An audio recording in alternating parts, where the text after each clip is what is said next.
Even if the United States of America emerged as an independent country after 1776 and recognized in 1783, the history of these lands is deeper than that. Thousands of years ago, the first people settled in the American continent. It is not exactly known how the Native Americans first settled in these territories, but a theory says that people migrated from Eurasia starting 30,000 years ago, across a land bridge known as Beringia. This connected Siberia to North America during the Ice Age.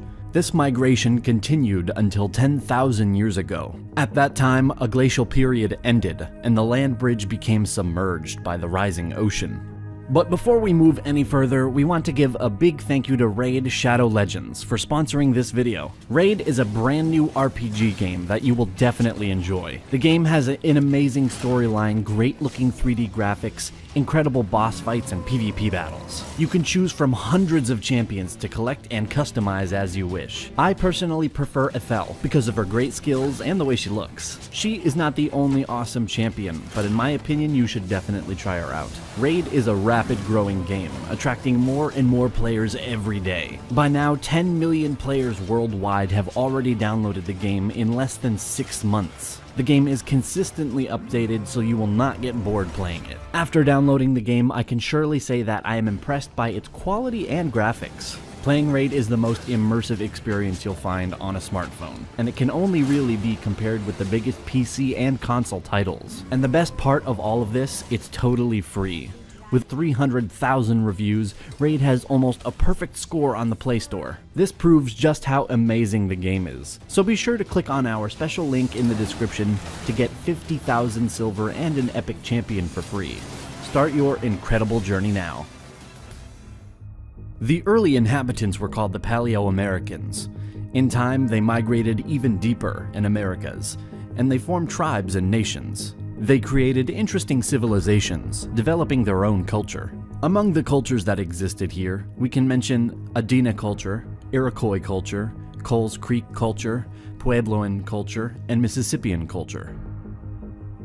But another part of today, the United States has an interesting and different history. Speaking about Hawaii, this land wasn't inhabited until the 1st centuries AD. Native development started with the settlement of Polynesian people between the 1st and 10th centuries. Starting in the 15th century, European colonization began. In 1492, a Spanish expedition headed by the Italian explorer Christopher Columbus sailed west to find a new trade route to the Far East, but landed in what came to be known to Europeans as the New World. After this event, in the next decades, more and more ships sailed west to establish colonies and trade posts. The Spaniards began building their American empire, using islands such as Cuba, Puerto Rico, and Hispaniola as bases. They expanded hugely. France founded colonies in eastern North America, a number of Caribbean islands, and small coastal parts of South America.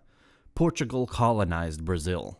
The eastern seacoast was settled primarily by English colonists in the 17th century, along with a much smaller number of Dutch and Swedes.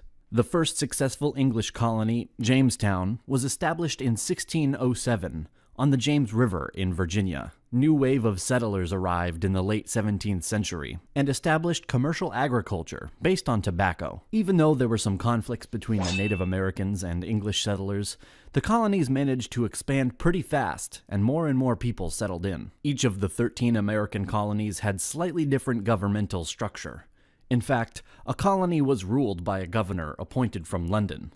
This governor controlled the administration and relied upon a locally elected legislature to vote taxes and make laws. By the 18th century, the American colonies were growing very rapidly, and as a result of low death rates, along with ample supplies of land and food, this attracted a heavy flow of immigrants. The tobacco and rice plantations imported African slaves for labor from the British colonies in the West Indies, and by the 1770s, African slaves comprised a fifth of the American population. The question of independence from Britain did not arise as long as the colonies needed British military support against the French and Spanish powers. The French and Indian War was an event created by the political development of the colonies. It was also part of the larger 7 Years' War. Britain beat French forces, and France lost their colonies and territories in Canada and Louisiana. The war was costly, and Britain needed money. The British Parliament passed the Stamp Act of 1765, imposing a tax on the colonies without going through the colonial legislatures. The issue was drawn. Did Parliament have this right to tax Americans who were not represented in it? Crying, "No taxation without representation."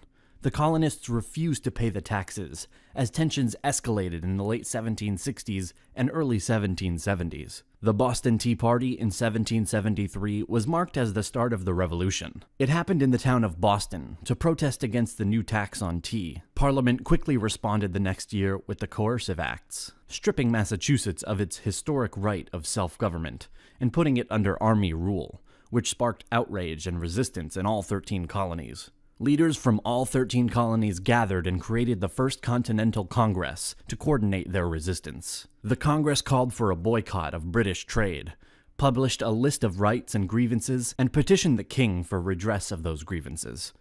It wasn't about independence at that point, but this appeal had no effect, and so the Second Continental Congress was created in 1775. In order to organize the defense of the colonies against the British Army. The 13 colonies began a rebellion against British rule in 1775, and proclaimed their independence in 1776 as the United States of America. In the American Revolutionary War, 1775 to 1783, the Americans captured the British invasion army at Saratoga in 1777, secured the Northeast, and encouraged the French to make a military alliance with the United States. France brought in Spain and the Netherlands, thus balancing the military and naval forces on each side, as Britain had no allies. General George Washington was an excellent organizer and administrator, who worked successfully with Congress and the state governors, selecting and mentoring his senior officers, supporting and training his troops, and maintaining an idealistic Republican army. The American Revolution was a success, and at the Peace of Paris of 1783,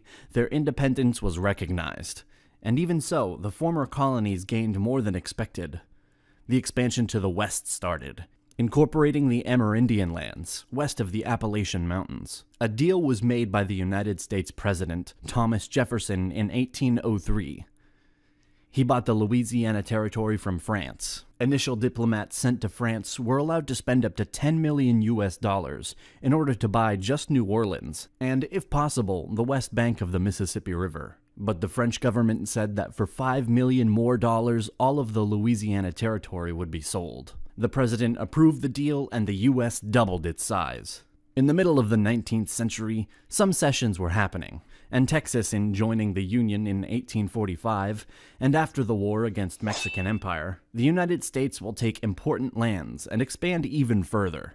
In 1861, after Abraham Lincoln was elected, some states from the South, the Confederation, attacked the rest. The South Revolt was happening due to controversy over the enslavement of black people. In 1860, the United States was led by Abraham Lincoln, supporting banning slavery in all territories. War broke out in April 1861, when secessionist forces attacked Fort Sumter in South Carolina. After 4 years of war, the Union achieved its victory, and the Confederates were defeated. National unity was slowly restored. The national government expanded its power. The 19th century was a period of economic expansion.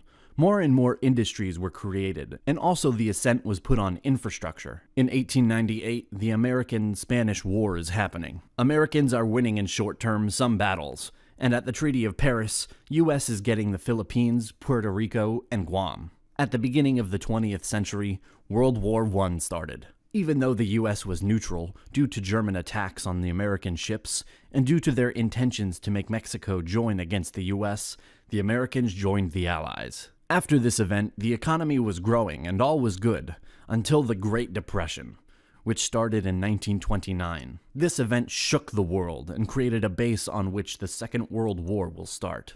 United States joined the Allies after being attacked at Pearl Harbor on December 7th, 1941, by the Japanese Empire. Americans fought a distant war in Europe, Pacific, and they provided supplies to the Soviets, armored cars, motorized equipment, food, etc. Winning battle by battle in the Pacific, getting closer to the Japanese mainland, and after D-Day in Europe in 1944, the Americans managed to have a great impact and to help a lot on the Allied side. The war ended in 1945. Germany capitulated in May, and Japan in September after the 2 nuclear bombs dropped at Hiroshima and Nagasaki. The United States and Soviet Union emerged as rival superpowers in the aftermath of World War II. This was a period known as the Cold War. The two countries confronted each other indirectly in the arms race, proxy wars across the world, including the Korean and Vietnam Wars, and propaganda campaigns. The purpose of this was to stop the spread of communism. In the 1960s, waves of civil rights movements started, rights of voting and freedom of movement to African Americans and other racial minorities. The Cold War ended with the collapse of the Soviet Union. After, the United States has been focusing on modern conflicts in the Middle East. The beginning of the 21st century saw the September 11th attacks carried out by Al-Qaeda in 2001, which was later followed by the wars in Iraq and Afghanistan. In 2008, the United States had its worst economic crisis since the Great Depression. A big thank you again to our sponsor. Don't forget to check them out by accessing the link down in the description. And also a big thank you to our awesome supporters on Patreon. Be sure to subscribe to our channel and press the bell button to learn more about our incredible history. Thanks for watching, and see you in the next episode.